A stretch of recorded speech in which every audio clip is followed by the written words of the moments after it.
Okay, so today we're going to talk about what is called a blind guided character generation.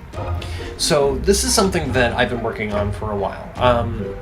What it is that I find that people get a little grumpy if you hand them pre-generated characters, but everyone else gets grumpy if they have to wait for someone to custom create a character, because then they have to min-max. They want descriptions of all the rules to make sure that they can have the most damage possible. Well, the game I'm going to be running, a Numenera, is going to be very roleplay heavy. So the backstory is really, really important. So this is why we're going to be doing a blind guided character generation. So what this is that I basically asked the player to tell me everything about her character. She knows nothing of the rules, so she doesn't know what would make her more powerful or what would make her do more damage or anything like that. She's never even played a role-playing game. So in Numenera, there's three parts. You've got the descriptor, the class or occupation, and followed by their focus, which is kind of like their superpower. So we talked about it, and she came up with a clever nano, which is kind of like the equivalent of a mage, who controls gravity. And that is all that she has said about her character so far. Well, that's when it comes to the game mechanics. So from there, I basically said, look, I want you to come up with a story about your character. And I gave her kind of a general idea of what the world would be like, so this way she could find a way to fit that in. And so far, which by the way, she's still working on this, because we're not going to game until for probably next week, I think, maybe the week after, is that she's a blacksmith's daughter who is a nano, or a wizard, and her family's not too thrilled about it because they want her to take over the family blacksmithy. So already we've got NPCs created out of this, we've got motivations, and we've got a little bit of conflict already, and we just started. She hasn't even seen her character sheet yet, and she's already built this. Now, what I'm going to do from there is that after she gives me a good idea of what she wants to do, I'm actually going to build the character, trying to make the stats fit the character. And because she knows nothing of this, and I'm not going to min-max, I'm just going to make it based on what she describes, what we'll do is that then we're going to have a character that's going to best fit. So it's not like a true custom character where you get to work on all the stats and tweak and other things like that, but it is something where she gets to play exactly what she wanted to play. Because it's, after all, it's about the roleplay that's important.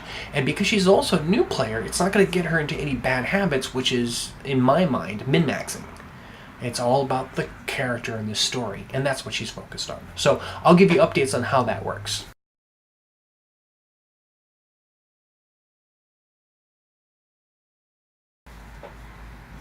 Beep. So, beep.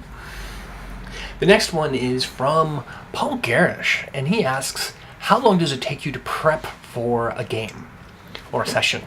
Well, it depends on the game. So if we're talking Shadowrun, I can do Shadowrun in my sleep. I've been running it since first edition, so what? They came out with the 20 years? Okay, so it's like 25 years I've been running it. So it's basically it's something I could do in my sleep. I've got plenty of storylines, many that I've run in previous campaigns. I mean, the rules might be changed a little bit between 5th edition and 3rd edition and 2nd edition and 1st, but I don't really focus heavily on the stats, even though Shadowrun's really crunchy. I'm going to find out my next game in Numenera, which I've been thinking a lot about this stuff on the bus. Now, Numenera is really, really simple and streamlined, so you can almost run it on the fly. Now, other game systems like Homeworlds. Now, Homeworlds, even though it's running the D6 system, which is very simple, I do tend to spend a lot more time with that because I have to create everything from scratch. which I'll be talking more about that as I come up with that. Yeah, it really depends on what you want to do. I find that the more you prep, the more likely the party is going to completely throw your idea out the window. Especially since my Shadowrun group, we've got a couple PhDs, and yeah, they're brilliant people. I hang out with a lot of brilliant people, which why they hang out with me, I have no idea. But the whole point on that is that you put that many intelligent people in the same room, that many creative people in the same room, what's going to happen is that any plans that you come up with, they'll think of a way around it. It always happens.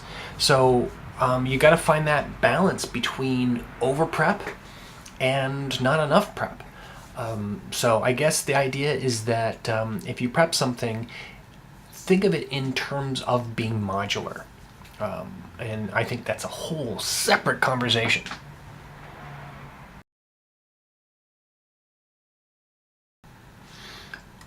Okay, today's Twitter shoutouts. We've got RPG Drew, or RPG_elements. Wow, very active today. Thank you very much. Your comments really help out quite a bit. Let's see who else we've got. Kiana, which answered your question earlier about what is a blind guided character generation. So I hope this answered the stuff. But thank you once again for your input.